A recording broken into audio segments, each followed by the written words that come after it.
Hey everyone, welcome to Let's Get Defensive, the show where we talk about all the walls and coping mechanisms that we've developed over the years to protect our inner psyche from reality. That is right, Bryan. Today we're going to discuss the ways our defense mechanisms have both helped and hindered interactions with coworkers, friends, Oh, family. shut up, guys. Wrong show. Wrong show. Hey, don't attack me. Perfect example. That's more like the show. That is more like the show. Exactly.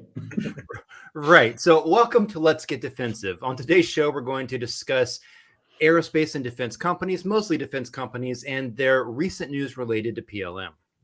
So today we have handpicked 10 news items across aerospace and defense that we want to discuss in the context of the product lifecycle. What are the biggest challenges that you could be having at this point? Bryan and I like to generally disagree over these, but then come together in applying our critical thread solutions. That's the critical path along the digital thread as part of a digital transformation and how we go about overcoming those challenges.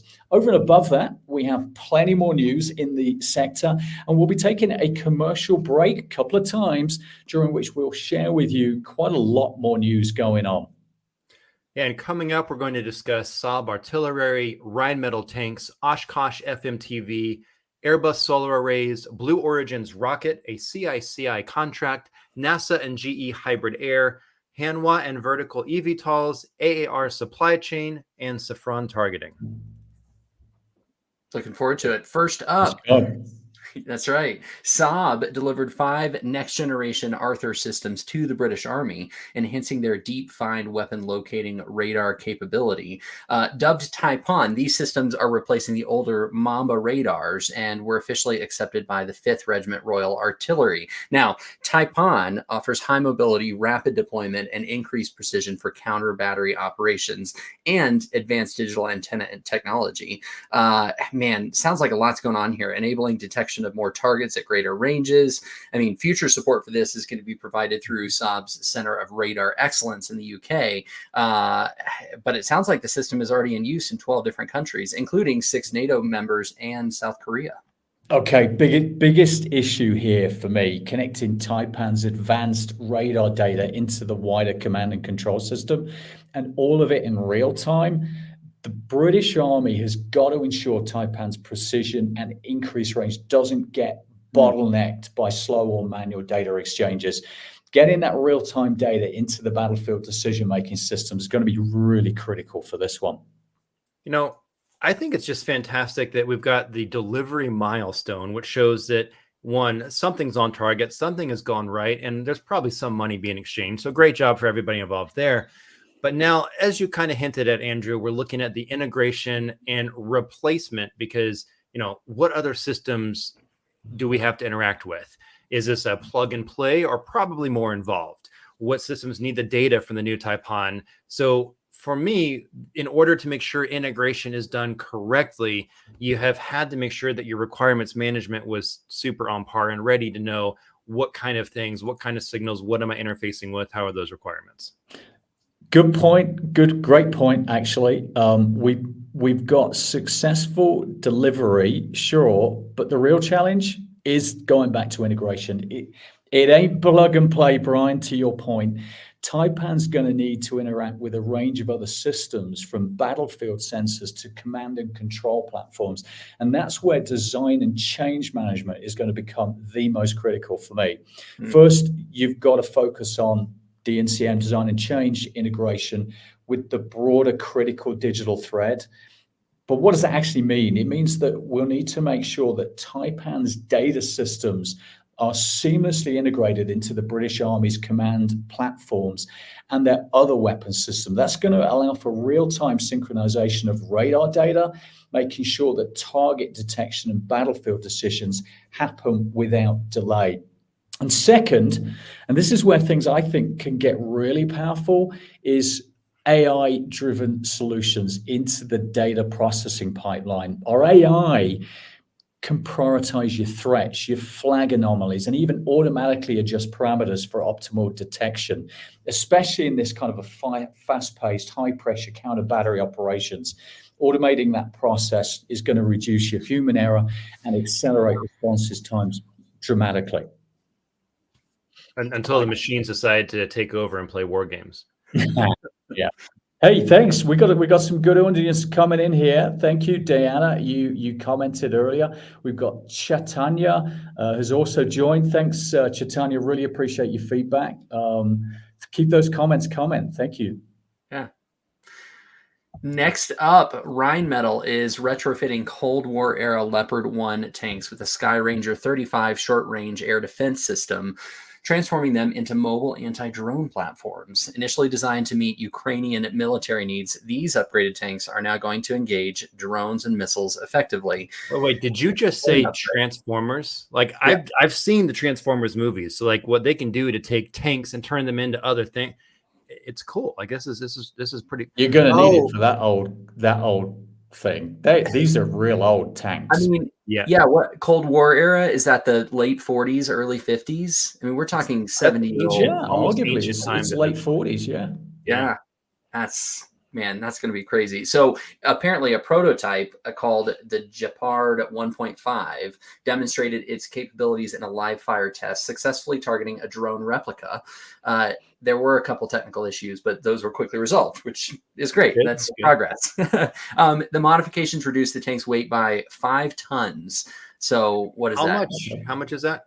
That's 10,000 pounds. Now, 10, is that written as British tons or American tons? You're right. If it's British tons, that would probably be. It will be British tons. Yeah. British tons.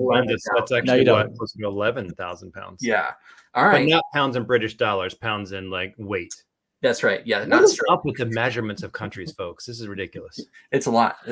I mean, we've got thousands. We're kind of a little bit out on our own with Imperial, aren't we? Let's be honest. It's true. It's very true. We've got thousands of Leopard 1 tanks still in use across NATO. This upgrade is going to offer a cost-effective solution to really upcycle and upgrade these aging platforms. I'm excited. It should be good.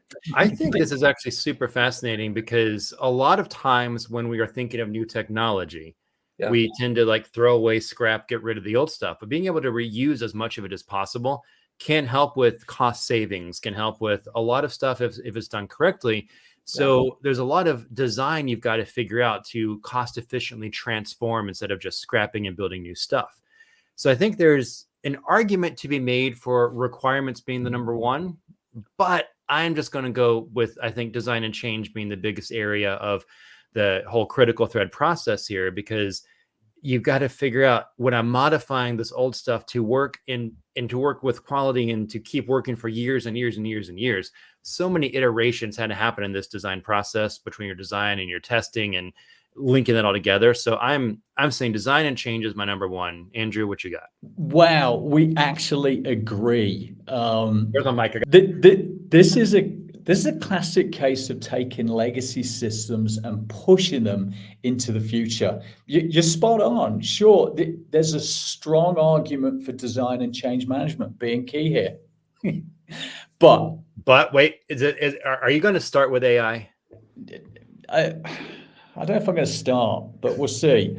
But let's talk about what I think is the real challenge here. Making sure that these retrofitted Leopard 1 tanks can handle today's threats, drones, missiles, the whole package. Let's be honest, these tanks weren't built for exactly fast-moving aerial threats back in the day. So we got to bring them up to speed without compromising reliability. So here's how we solve it. AI, you got it. AI-driven target identification and engagement. We're talking about a system that can instantly detect, track, prioritize threats in real time. The AI is going to do the heavy lifting here, optimize your decisions and minimize, obviously, human error. We're not just retrofitting these tanks. We're going to make them smarter and we're going to make them faster. A real force multiplier, I would say, on the battlefield. That's how you turn a Cold War relic into a cutting-edge air defense platform. Do you think that the creators, when they were designing this, had in mind what the potential could be 70 years from No. now? No, I mean, we did build things for years, but no, there's no way they foresaw this. I'm pretty sure that the Leopard tanks never had the thought in their designers of someone being like, "Hey, Leopard, stop those drones." It's true. Yep. Yeah. That's, man. What's exciting. next? Oh, next up, Oshkosh Defense has received a $73 million contract from the U.S. Army to supply additional family of medium tactical vehicles, FMTVs, probably about 700 of them. This marks the company's fourth FMTV A2 order in 2024. That's right, 4 so far, adding to the $108.9 million contract awarded earlier this year in May. Now, the company is also fulfilling a $231.9 million order from July for new heavy expanded mobility tactical trucks, HEMTT, and related systems. And additionally, a $208 million joint light tactical vehicle order under a 5-year. Enough. I got it. That's a lot of numbers. It's a lot of numbers. Lot of numbers. Talking of numbers, okay. Yeah. How many FMTVs do they get for 73 million? What's the price of an FMTV? Carry the one. Probably around 250. Yeah. About 250. Okay. No, so that's 250,000. Okay, so that's 300. Yeah. Quick math. 300. Yeah. Okay. That plus the previous 108.9, I think you said. So that's going to be 400-ish. Yeah. Then they got another deal done. I think you said 232 million. So they've got to maybe put together 1,300 to 1,500 that have got to go through production. You know where I'm going here. You know where I'm going. Whiteboards, Excels, clipboards, a blur on the shop floor. Mm-hmm. Yeah, it's the classic challenge we see every day in factories. Scaling up manufacturing and maintaining your supply chain resilience. The risk here for them is huge, I think. One hiccup in that supply chain, whether it's material shortages or delayed deliveries, and the entire production timeline is just going to fall apart. If they don't manage this properly, they're going to miss their deadlines. The quality is going to suffer. It's not just about building these trucks, is it? At the end of the day, it's about how they get built and delivered without any delays or breakdowns in the process. That's true. Tune in to FM TV tonight at 9, where we talk about. I don't know if FM TVs are a television station or a radio broadcast. Either way, I think you're dead on that. When we're making these family of medium tactical vehicles, which is what FMTV really stands for, that we're looking at manufacturing at scale. And it's amazing when all these contracts come through. But I've talked with companies who have literally said, we don't want to sell that many because we're not ready to manufacture that many. We can't do it. So there's a huge thing about knowing how to manufacture at scale. Because once you've got a good product design, you've got to make more. And there's a solution to how to manufacture at scale that I think means you know what? This is where we get together or it's all going to fall apart. What's it going to be? Soapbox. What was your solution? Oh, I was putting you on the soapbox to talk about your mess mom. Okay. So how do they stay on track? Exactly. So here's the solution. I think we need to focus on manufacturing operations, mess mom, and supply chain integration within the critical thread. We're talking about full end-to-end visibility from supplier to production line out to logistics, that whole end-to-end scene. This is going to help Oshkosh Defense allocate resources efficiently and spot bottlenecks or potential delays early on. And just to be clear, when you say full visibility, that's talking about something that has not necessarily even been a tool that has existed, say, a decade ago. This is where you can have every part of your process literally see like a one source of truth. What is this part from design through manufacturing? Yep. With suppliers embedded, collaborative, exactly, that whole thing. But I want to take it up a notch. Bring in AI with predictive analytics. Seriously, AI is, if you embed the right AI platform on top of that whole product lifecycle platform for supply chain integration, manufacturing operations, AI will flag disruptions before they even happen, whether it's a material shortage or whether it's a transport issue, and recommend adjustments ahead of time, in real time, right before your eyes. E.g., you could switch your suppliers, you could reallocate your production. AI can also optimize your inventory and keep your supplier performance in check. That's how you scale manufacturing smoothly while keeping your risk to an absolute minimum. Sounds like a fascinating process, unless you start using that predictive problems to figure out which humans are going to commit crimes and stop them before they happen, in which case we're into Minority Report. That's a good movie. Speaking of movies and nothing related to what we were just talking about, let's dive in and find out some more exciting things happening. Since we can't cover all the news in this show, check these out on a break.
Airbus.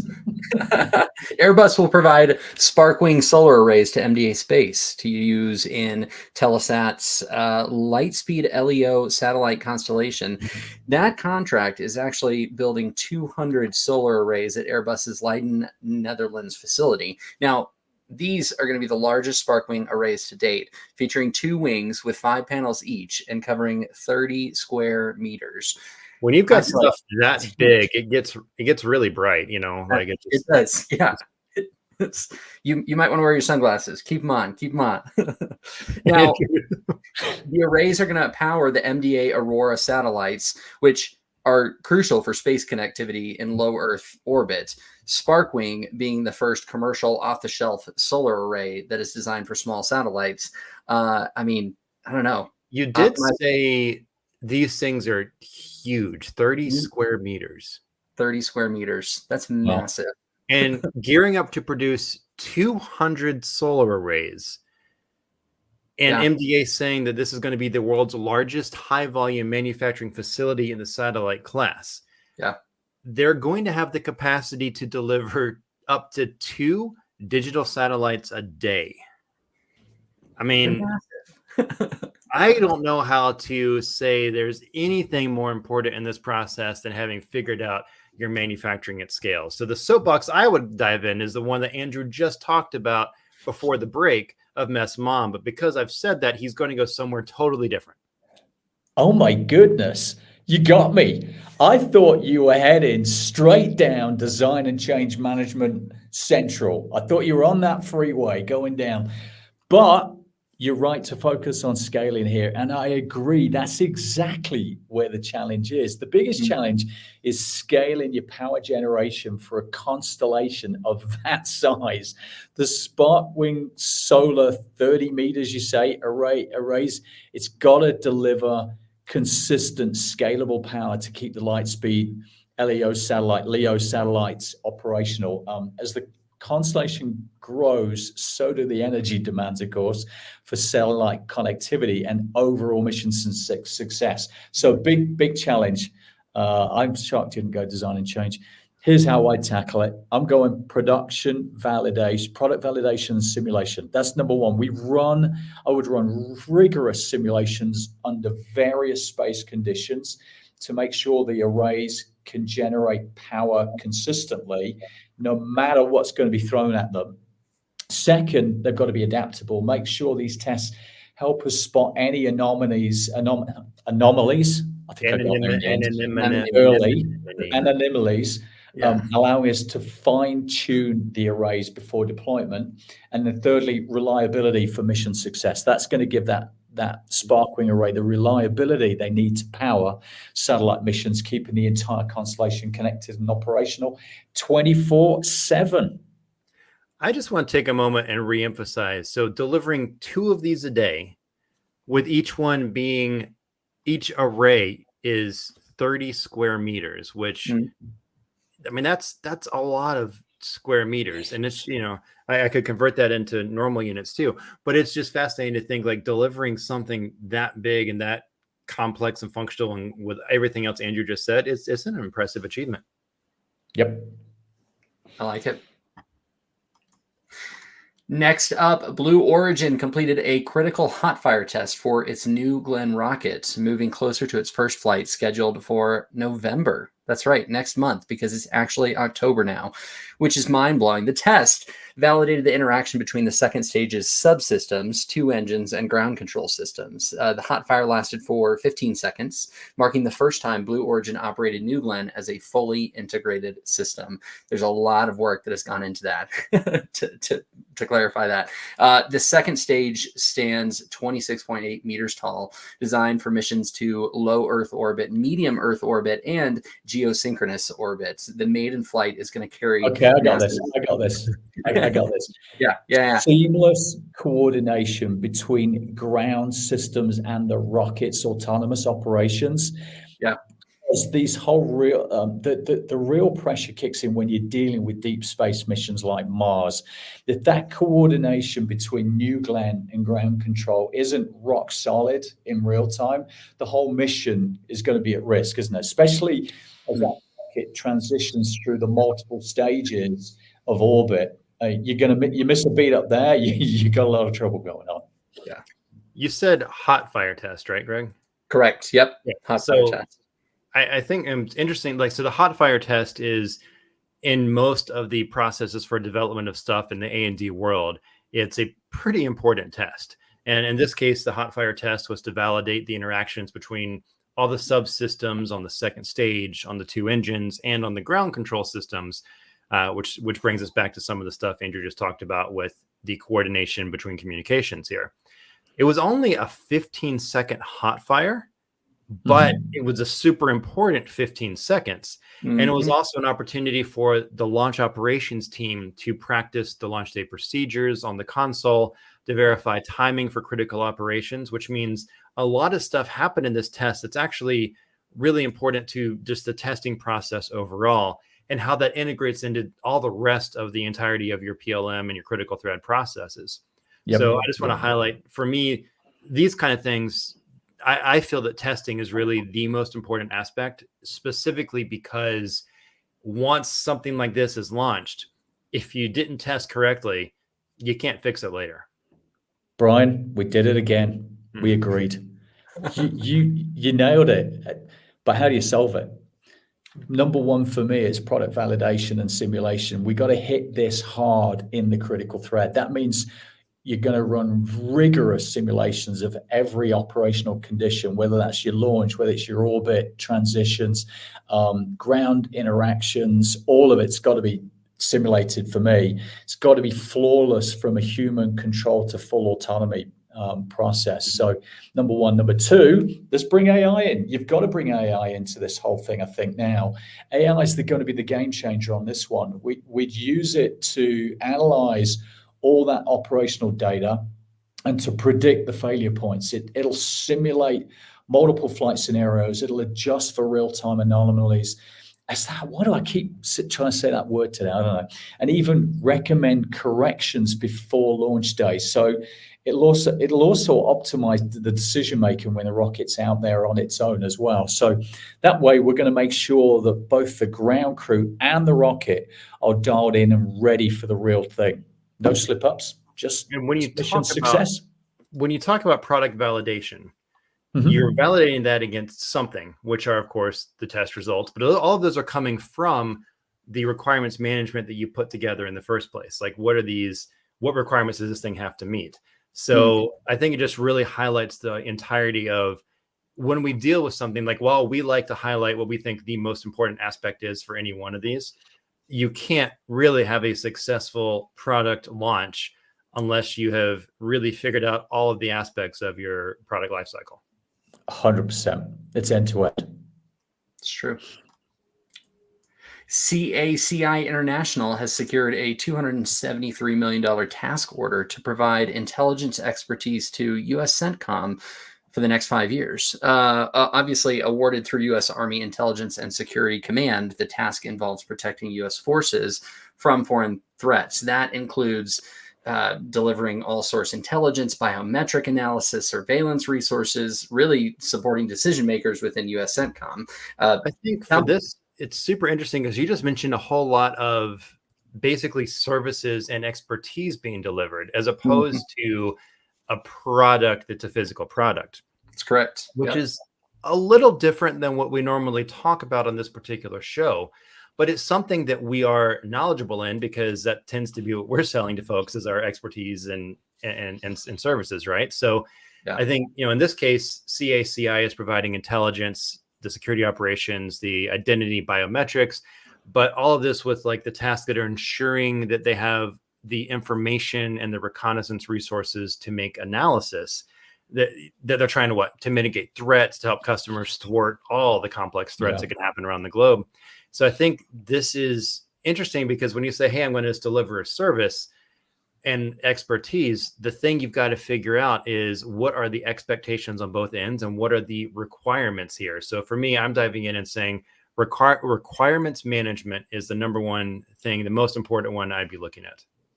Spot on, but here's the real challenge. Here it is. Here's the real challenge. They are swimming in massive amounts of data. And to me, that's the bottleneck. That's the risk. The biggest challenge is going to be sorting through and analyzing all of that intel quickly enough to identify and respond to the threats in real time. That data volume is going to be enormous. And without the right tools, they're going to miss something pretty critical, especially with how fast these threats are evolving all the time. So, sorry, Bryan, wait. I'm going to guess. Is one of the tools, does it involve AI? Duh. I mean, why wouldn't, let's be honest, why wouldn't it involve AI? That's the question. Why could you take the risk of not including AI in these solutions? That's my view on this one. You've got to be considering that if you want to be on the cutting edge. So first up, AI-driven intelligence analysis. AI is, if you like, the secret sauce on this one. It's going to cut through massive data sets faster than any human team is capable of. We're talking about identifying patterns, anomalies, I got it right this time, and threats at lightning speed. Yeah. Then you've got your automated threat detection. AI is going to flag the highest priority intel, so decision makers aren't sifting through irrelevant data. And then lastly, you've got your predictive insights, so that it doesn't just react, it predicts, and we can use it to forecast potential threats and give US CENTCOM, thank you, the ability to act before something actually happens. And with that approach, they're not just keeping up, they're staying ahead. And that's what's going to make the difference in national security. And I will say, I think was it sometime last year we talked about how AI had helped a research where they're trying to figure out better materials to use for a manufacturing process. And they had thousands and thousands, like hundreds of thousands to go through of combinations. And AI shifted through all that data and did what would have taken humans years in, a matter of days. And so, whenever you are dealing with a massive data, you're right. Being able to shift through that and analyze it in a way that can work faster than our little brains is pretty good. Yep. So true. NASA and GE Aerospace are developing a hybrid electric engine under the Hybrid Thermally Efficient Core project, HITECH. The engine combines a traditional fuel-burning core with electric motors, which is supposedly going to significantly reduce fuel consumption and emissions. I wonder how significantly. I think it was around 5-10% with the embedded electric motor generators. The project's goal is to have this engine concept ready by 2028, potentially bringing that hybrid electric technology to airliners by the 2030s, which is great because that's part of NASA's Sustainable Flight National Partnership, which is aiming for net zero aviation emissions by 2050. Okay, I got this. I'm jumping in on this one. Hybrid electric jet engines. Yeah. We've got part fuel, part electric up in the air. But I'm going to throw it to you, Bryan, on this one. What's the biggest challenge here? Come on, I know you're itching to go design and change. Give me your best shot. What do you think? I mean, I think design and change is definitely the first thing my mind thinks of, because there's got to be so much testing happening. Because it's the first thing your mind thinks of. So right now, today's jet engines are not really hybrid electric at all. Like, we know we have generators that power things like lights, radios, TV screens, and those kind of things in the air, but there's nothing currently that takes that electric energy and powers the engines. And the challenge is figuring out where in the process to use the electric power for the electric motors, but also we know that batteries are kind of heavy. So if we're going to try to store anything, how do we do this and make all this work in a way that optimizes performance, optimizes weight, creates a system that can work with, or maybe even without energy storage like batteries, to help accelerate the introduction of a hybrid electric technology for commercial aviation? So I think there's a lot here. And for me, the biggest thing is design and change. I mean, you are making a design that is unlike, it's similar to and can be use some of the knowledge we figured out with cars, but it's also a very different requirements process, everything. So I'm 100% design and change. Not bad, but let me take this home. The solution is simple: design and change across the whole life cycle. I'm with you.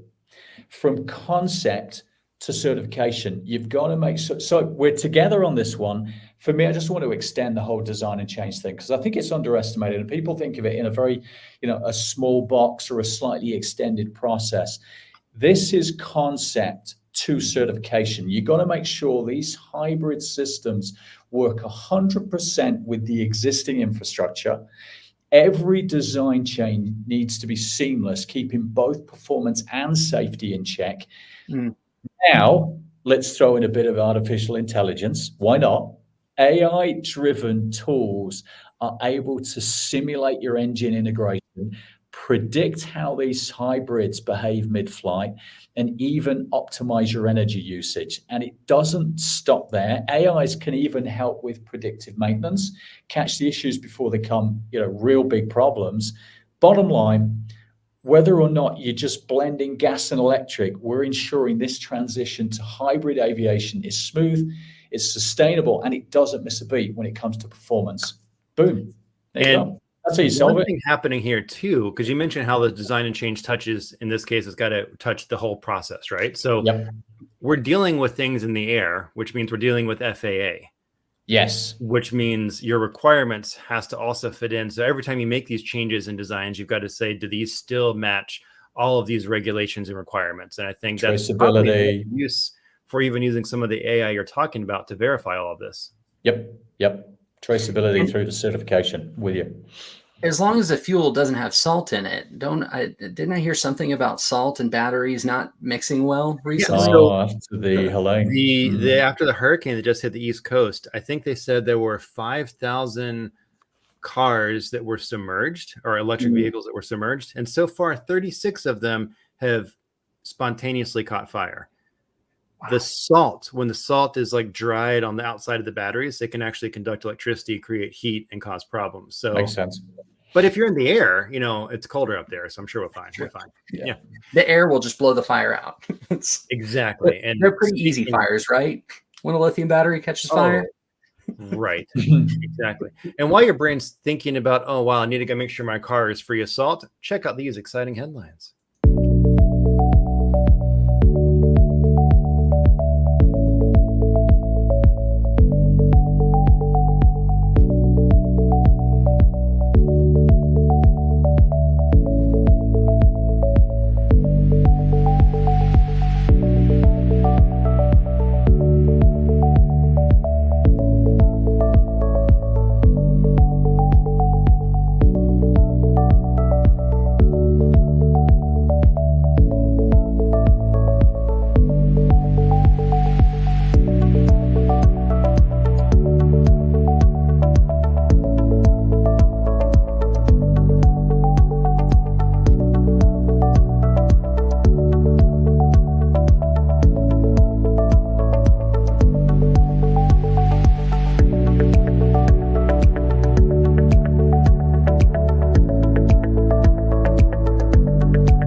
And we're back.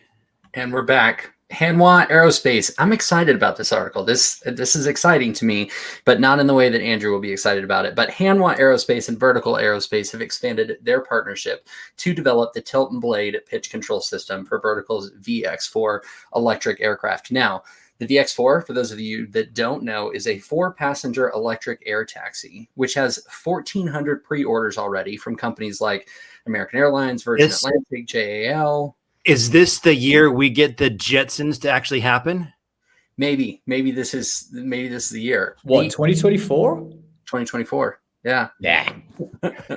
Not yet. The collaboration now is covering all actuation systems of the VX4, which enhances Hanwha's role just in UAM technology. It's exciting for them. Their technology is going to be incorporated into the next VX4 prototype, which is set to fly in the UK in early, I think, later 2024, maybe early 2025, targeting type certification by 2026.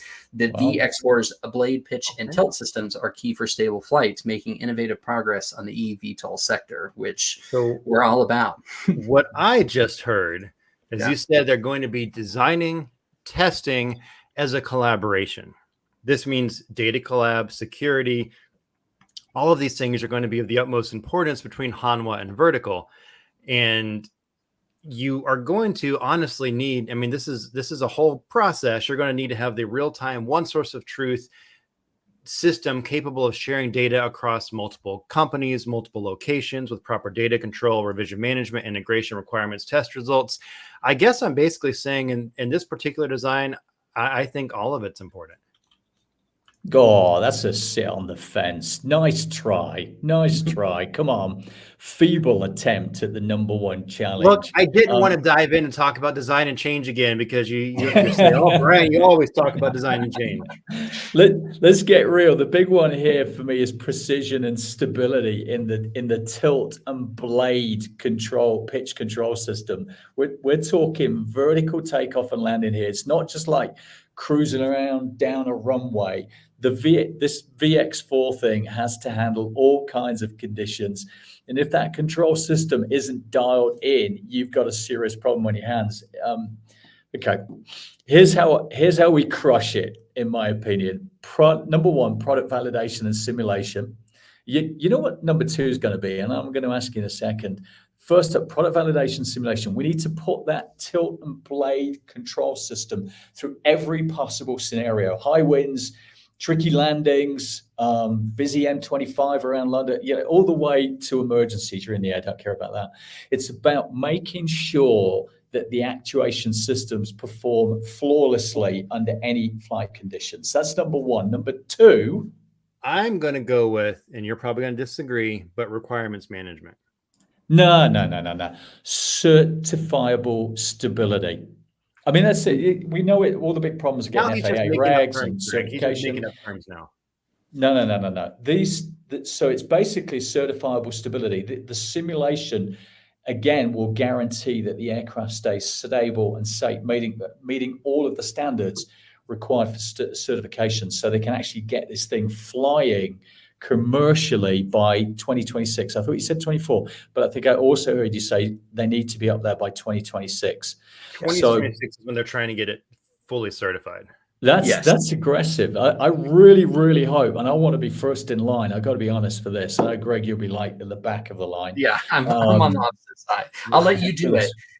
Yeah. Send me a video. Someone's got to go first. I agree. We're not just testing here for the sake of testing. Of course, we're ensuring that this eVTOL will actually fly right and deliver on its promise of stability, safety, etc. But I'm really excited. I mean, when you get into the airport and you want to get into the city, it's just a slog, no matter which city you land close by to. I know these things generally offer the use case of flight times of 6, 7, 8 minutes. I remember looking at LaGuardia into downtown New York. It was something like 7 minutes. I mean, great, bring them on. That's right. Greg is not excited about all the potential air taxis. Yeah, I'm excited about the to do with defense, though. I'm truly excited about the efficiency. I just want to make sure safety is fully there first. Yeah, I'll wave to you. Yeah, okay, that sounds good. Next up, the AAR Corps and Defense Logistics Agency, Land and Maritime, signed a supply chain alliance charter to strengthen support for the U.S. warfighter. Now, this formalized partnership is aiming to improve efficiency by streamlining contract awards, reducing administrative lead time, improving delivery times for critical supplies, etc. I mean, this is great. It's going to benefit from a dedicated resource within the DLA, ensuring faster execution of contracts, enhanced supply chain management. This is great. This is really highlighting their commitment to providing those value-added services. Okay, let's third time lucky, Brian. Third time lucky on this one. We've got a solid partnership between AAR and DLA, but the real challenge here is reducing supply chain complexity for me and the lead time as a result of that. We're talking about defense logistics, which is already always a beast to manage. And any slowdown in that supply chain means delays that affect the warfighter directly. Streamlining these contract awards and supply processes is critical to keep operations moving and getting supplies where they need to be fast. So, Brian, what do you think? You think you got this one locked down? I mean, I'm going to completely disagree with you and say the most important thing is supply chain. No, I mean, I think the whole idea here is about streamlining supply chain, and we know that the supply chain affects everything else. You can't manufacture without supplies, so it's going to have cascading impacts on the entire rest of your product lifecycle management process.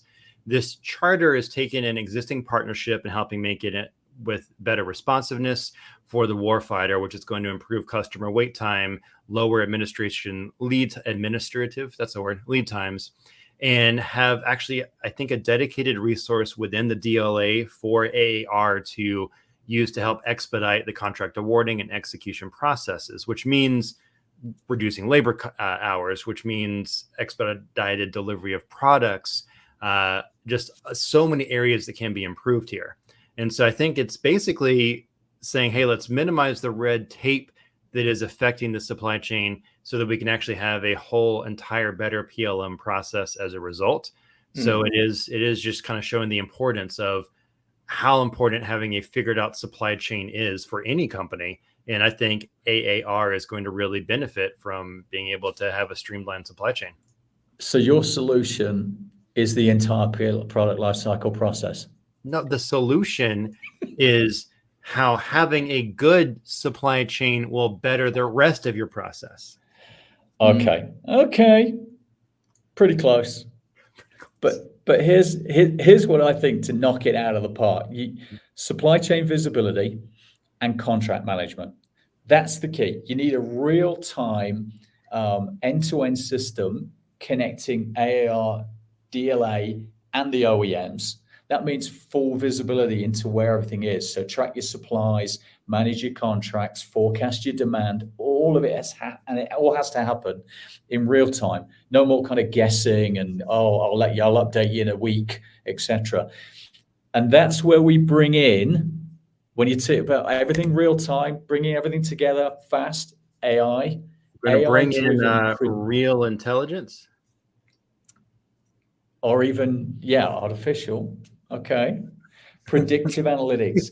It's going to anticipate your delays, recommend your alternate suppliers, and even automate your contract approvals. We're talking about cutting down lead time now significantly and getting those urgent supplies where they need to be, right where they are needed. That brings up a really interesting point, in that one of the big things we deal with is that whenever we have data being shared between organizations, between different people, all that data has to be controlled based off of, your export control, your clearance levels, et cetera, et cetera. So when you're dealing with defense, that's even more important. When you bring AI into this, you've also got to make sure that that is limited and restricted to, one, what the AI is supposed to see, but also what it is going to, the people that get to view the information that it produces. You still have to do the same controls on that information as well. And the audience of viewing versus the audience of looking is going to be different, right? So it's like it's an interesting, a whole nother can of worms and red tape get opened up. No, you're right.